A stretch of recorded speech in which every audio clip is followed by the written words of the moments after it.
ఈ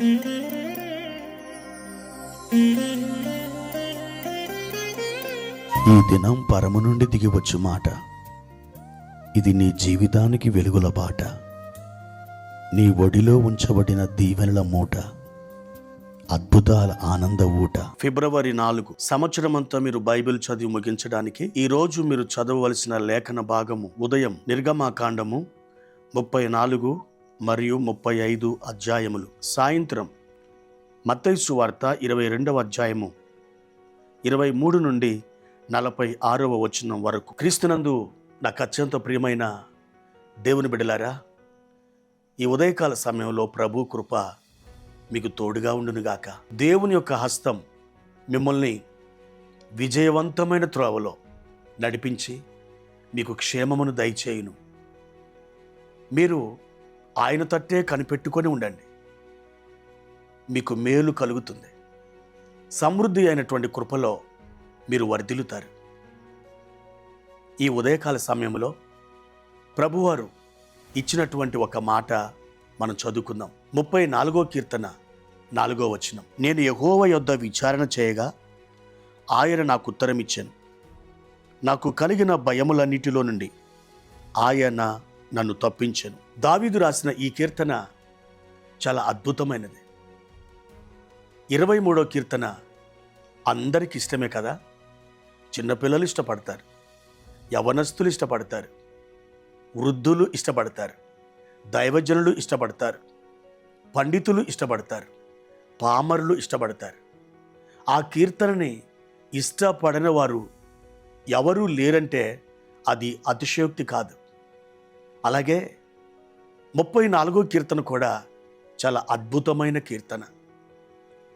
నాకు కలిగిన భయములన్నిటిలో నుండి ఆయన నన్ను తప్పించెను. దావీదు సాక్ష్యం ఇది. అవును ప్రియులారా, లోకమంతా ఇప్పుడు భయం యొక్క గుప్పెట్లో ఉంది. భయానికి దాసులుగా ఉన్నారు. భయం మనుషుల్ని పీడిస్తుంది, భయం మనుషుల్ని వేధిస్తుంది. భయం కలిగినప్పుడు దేవుని బిడ్డలారా, దావీదు ఏం చేస్తుందో తెలుసా? దేవుని ఆశ్రయిస్తున్నాడు, దేవుని చెంతకు అతడు వెళుతున్నాడు. ఈ 34వ కీర్తనని మీరు ఆయా సందర్భములలో చదవచ్చు. మీకు ఇష్టమైతే, మీకు సాధ్యమైతే ఈ 34వ కీర్తన మీరు కంఠస్థం చేస్తే అది మీకు ఆశీర్వాదంగా ఉంటుంది. ఈ కీర్తన ఎప్పుడెప్పుడు మనల్ని ఆదరిస్తుందో తెలుసా?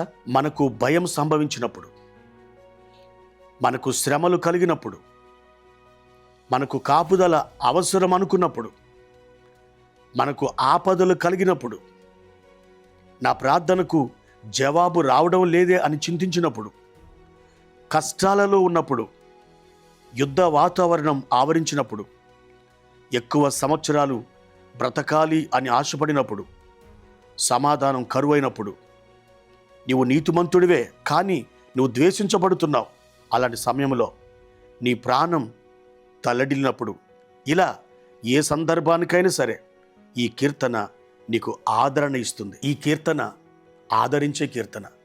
ఇందులో దేవుని యొక్క హస్తాన్ని నువ్వు చూడొచ్చు, ఇందులో దేవుని యొక్క నడిపింపుని నువ్వు చూడొచ్చు. ప్రియ దేవుని బిడ్డ, ఈ ధ్యానం అయిపోయిన తర్వాత ఈ 34వ కీర్తన మోకాళ్ళ మీద ఉండి ఒక్కసారి చదివి నువ్వు ప్రార్థన చేస్తావా? దేవుడు నిశ్చయముగా నీకు బదులిస్తాడు, నీకు జవాబునిస్తాడు. అమెరికా దేశంలో తెల్లవారికి నల్లవారికి అంతర్యుద్ధం జరుగుతున్నప్పుడు అబ్రహాం లింకన్ గారు తన బైబిల్ తెరిచి 34వ కీర్తన మీద తన వ్రేలు ఉంచి బిగ్గరగా చదివి ఆయన ప్రార్థన చేసేవాడట. తన బైబిల్ గ్రంథంలో అనేక పేజీలు కొద్దిగా నలిగిపోయి ఉండేవి, కానీ 34వ కీర్తన ఉన్నటువంటి పేజీ చాలా నలిగిపోయి ఉండేదట. అంతగా అబ్రహాం లింకన్ గారు 34వ కీర్తనను చదివి ధ్యానం చేసేవాడు. ఆ విధంగా అతడు జయమును సాధించాడు. మీరు కూడా జయమును సాధించాలంటే, దేవుని యొక్క ఆదరణ మీరు అనుభవించాలంటే ఈ కీర్తన చదవండి, మీరు ప్రార్థించండి, తప్పకుండా మీకు జయం కలుగుతుంది. దేవుని కృప మీకు తోడై ఉండును గాక. ప్రార్థన.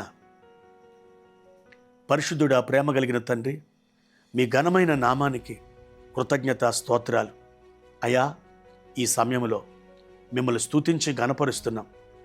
మమ్మలను భయము ఆవరించినప్పుడు అయ్యా, మీ చెంతకు మేము వస్తున్నాం, మీ నీడకు మేము వస్తున్నాం.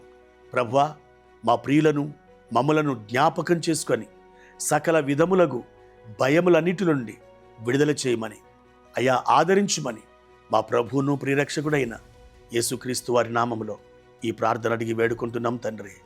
ఆమేన్.